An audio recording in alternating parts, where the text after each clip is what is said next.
Hello, everybody. David Shuster here. One of the U.S. senators who's trying to stop our financial system from being further rigged for the wealthy is Democrat Elizabeth Warren of Massachusetts. And she just torched the Federal Reserve and Chairman Jerome Powell for delivering a gift to Wells Fargo Bank in the wake of the bank's recent criminality and corruption. Less than 2 weeks ago, the Fed board decided to lift Wells Fargo's asset cap. You couldn't even wait until Wells managed to make it one whole year without being caught in a major financial scandal. In just the past 6 months, Wells has been caught and confessed to cheating its customers, cheating its investors, and cheating its workers, the trifecta. For the Fed to give them a gold star and tell Wells it's okay to expand the number of customers, investors, and employees that it can cheat is an outrageous giveaway to one of Wall Street's most derelict banks. In 2018, the Federal Reserve imposed an asset cap on Wells Fargo, limiting the company's permitted assets to a value of $1.95 trillion. This punishment came after the bank engaged in several widespread illegal practices. To meet sales targets, for example, the bank secretly opened up millions of unauthorized bank and credit card accounts for customers without their consent. In recent years, the bank continued engaging in illegal practices and fraud. However, the Fed voted this month to lift the bank's asset cap.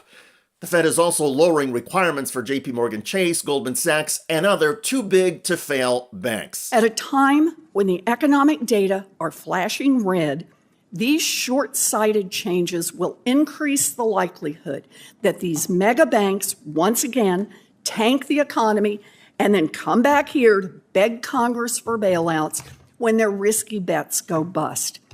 To sum up Trump's economic agenda, it's chaos and pain for the middle class and even more profits for the powerful. American families will face higher costs and new risks to their health care and their bank accounts. Unemployment will tick up, and our economic growth will slow. And that's not just me saying this.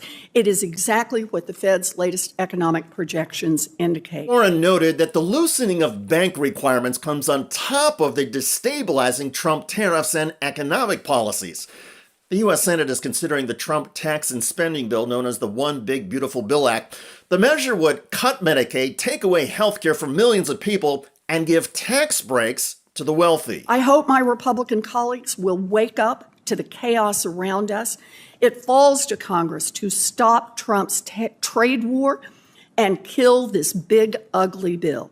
And Chair Powell, it falls to you and the Fed board not to pile additional risk onto Trump's existing chaos by dismantling the safeguards that protect American families from another Wall Street meltdown. Chairman Jerome Powell did not directly respond to Warren's criticism of the Fed for loosening bank limitations and regulations, but Powell appeared chastened as he slumped back in his chair and answered other questions softly. Warren asked about the possibility that Donald Trump's rising budget deficits will trigger inflation. If certain policies would materially drive up the national debt and increase the debt to GDP ratio over time, could that make it more likely that we would see inflation, all else being equal? I mean, theoretically, sure, fiscal policy can add to inflation, but that's, again, that's really not something we comment on. We try to stay away from fiscal policy. I understand you don't comment on it, but I do appreciate your acknowledgement of the math here. Several economists have insisted that if the debt to GDP ratio increases, inflation will almost certainly rise, and consumers will feel the financial hit. In any case, Powell's appearance in front of Senator Warren underscores the argument that no job in Washington may be as lonely as chairman of the Federal Reserve. Donald Trump has been blasting Powell and the Fed for refusing to lower interest rates. Trump's White House claims that keeping interest rates where they are is putting a damper on economic growth, thereby hurting Trump politically and helping Democrats. Democrats largely haven't quibbled with the Fed over interest rates. However, a few Democrats, including Warren, are torching Powell and the Fed for their giveaways to the biggest banks. Financial analysts are divided over the Fed's bank deregulation. There is an argument that giving the banks some slack will encourage them more to expand their customer base and increase economic activity. However, bank deregulation increases the likelihood that financial institutions will take more risks and play fast and loose with their operations. And as we've seen in the past, when the economy crashes and banks fail, it's the U.S. taxpayers that end up footing the bill to keep the banks alive. Donald Trump's tax and spending bill, if passed by Congress, would add to the risk of a U.S. economic collapse. And so together, there is a strong argument that multiplying the risks across the board right now is unwise. Thankfully, Senator Warren knows these issues and is articulating her concerns in a clear and compelling manner.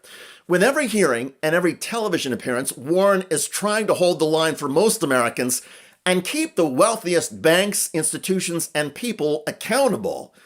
It is an uphill battle these days, but Warren keeps on fighting, and she's making a difference. By the way, over on the other side of Capitol Hill, Democrat Jasmine Crockett in the House recently made Marjorie Taylor Greene and other House Republicans eat crow over their lies in a hearing. I would remind members of both sides of the aisle that President Trump's approval rating is soaring, and last I checked, congressional approval is not, and I think that bears witness. Well, congressional approval is low, but Burchett's claim about Trump is absurd. And Texas Democrat Jasmine Crockett used a parliamentary maneuver to put the facts into the committee record. Thank you, Chair Lady. Madam Chair, I have a unanimous consent. Without objection. Thank you so much. This is just from a couple of hours ago. Trump pivots to distractions as polls show collapsing support for his agenda. Without objection, so ordered. The next one is Donald Trump's approval rating plunges in multiple polls. Without objection, so The next ordered. one, Donald Trump's approval rating. New polls show shakeup over Iran bombing. Without objection, so ordered. The next one, Trump's approval rating drops to term low amid Israel-Iran war.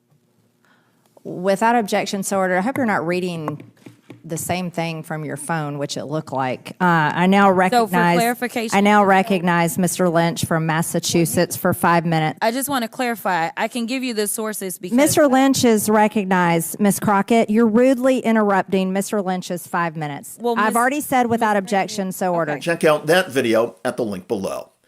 I'm David Shuster. Thanks for joining us.